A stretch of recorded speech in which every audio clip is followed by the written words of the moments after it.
اللہ کے سوا کسی اور کی اطاعت جس سے اللہ کی معصیت لازم آتی ہو، شرک۔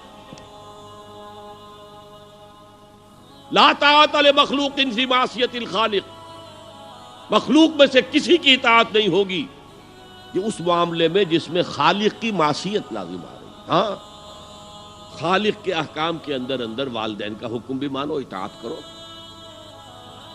اساتذہ کا حکم مانو، کسی اور کو اپنا لیڈر مانا ہے اس کا حکم مانو، لیکن ناٹ بیونڈ، وہ جو سرکل ہے کتاب و سنت کا اس سے باہر نہیں۔ لا طاعت لمخلوق فی معصیت الخالق، یہ آپ الجبرے کے فارمولے کے طور پر اپنے سامنے رکھیے، اب اسے اپلائی کیجئے۔ جیسے فارمولوں کے ذریعے سے پھر بڑے بڑے وہ سم جو ہے وہ حل کیے جاتے تھے سوالات۔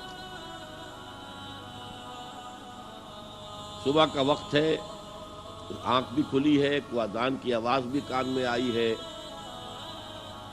آپ کا نفس کہتا ہے ابھی سو جی۔ آپ نے اپنی چادر یا کمبل کو درست کیا اور کروٹ لی اور سو گئے۔ یہ کیا ہے؟ آپ نے کس کا حکم پیچھے پھینکا اور کس کا حکم مانا؟ اللہ کے حکم کو پیچھے پھینک دیا، نفس کے حکم کو آگے رکھ۔ یہ شرک، اس شرک کو جاننے والے بہت کم ہیں۔ مولانا روم نے خوب کہا تھا، نفس ما ہم کم ترس فرعون نیست لیکن اورعون ایراعون نیست۔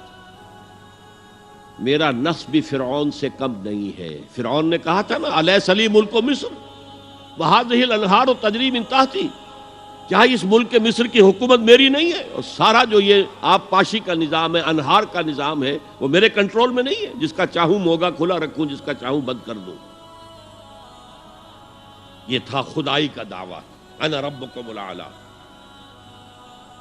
تو مولانا روم کہتے ہیں میرا نفس بھی اس سے کمتر نہیں ہے۔ وہ کہتا یہ جسم میرا ہے، اس پر میرا حکم چلے گا، میں نہیں جانتا کون اللہ کون رسول، کیا حرام کیا حلال۔ تو فرعون سے کم تو نہیں ہے میرا نفس، لیکن اورعون اس کی بہت مدد تھی، فوج تھی، لاؤ لشکر تھا، تو اس نے زبان سے بھی کہہ دیا کھل کر انا ربکم الاعلی۔ میں مسکین ہوں، غریب ہوں، میرے پاس کوئی طاقت نہیں ہے، میں زبان سے تو کچھ نہیں کہہ سکتا، اندر سے میرا نفس یہی کہتا۔ یہ نفس کی حکومت قرآن کہتا ہے، میں حیران ہوتا ہوں، دو جگہ یہ مضمون آیا ہے، ارأیت من اتخذ الہہ ہواہ افانت تکون علیہ وکیلا۔ اے نبی تم نے دیکھا اس شخص کو، اس کے حال پر غور کیا جس نے اپنی خواہش نفس کو اپنا الہ بنا لیا ہے۔ اللہ اکبر، الہ، لا الہ الا اللہ، کلمہ توحید کا مرکزی لفظ یہاں آ رہا ہے، من اتخذ الہہ ہواہ، جس نے اپنی خواہش نفس کو اپنا معبود بنا لیا، الہ بنا لیا۔ افانت تکون علیہ وکیلا، کیا آپ ایسے شخص کی کوئی ذمہ داری لے سکتے ہیں؟ سود حرام ہوا کرے جی، حرام ورام، ہمارا دھندا جو ہے وہ آگے بڑھ نہیں سکتا، تو اللہ کے حکم کو پیچھے ڈالا، نفس کے تقاضے کو آگے رکھا۔ کون معبود ہے آپ کا؟ نام عبداللہ رکھیے، نام عبد الرحمن رکھیے، ہے عبد النفس، نفس کے بندے، نفس کے غلام۔ یہ میں نے یوں سمجھئے کہ جیسے میں نے ہجرت اور جہاد کی ڈیفینیشنز کی تھی۔ ہجرت کا بیس کیا ہے؟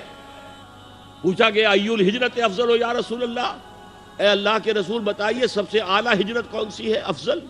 فرمایا ان تہجر ما کرہ ربک، ہر اس چیز کو چھوڑ دو جو تمہارے رب کو پسند نہیں۔ آج رات ہی سے آپ ہجرت شروع کر سکتے ہیں۔ جائزہ لیجئے کیا کیا چیزیں میری زندگی میں خلاف شریعت ہے، جو اللہ کو ناپسند ہے، فیصلہ کیجئے کہ آج کے بعد نہیں ہوگی۔ ہجرت شروع ہو گئی، افضل الہجرہ، سب سے افضل ہجرت شروع ہو گئی۔ لیکن ٹاپ پر لے جائیے تو یہ ہجرت جب اللہ کے دین کو قائم کرنے کی جدوجہد اس مرحلے پر آ جائے کہ اب باطل کے ساتھ ٹکراؤ ہے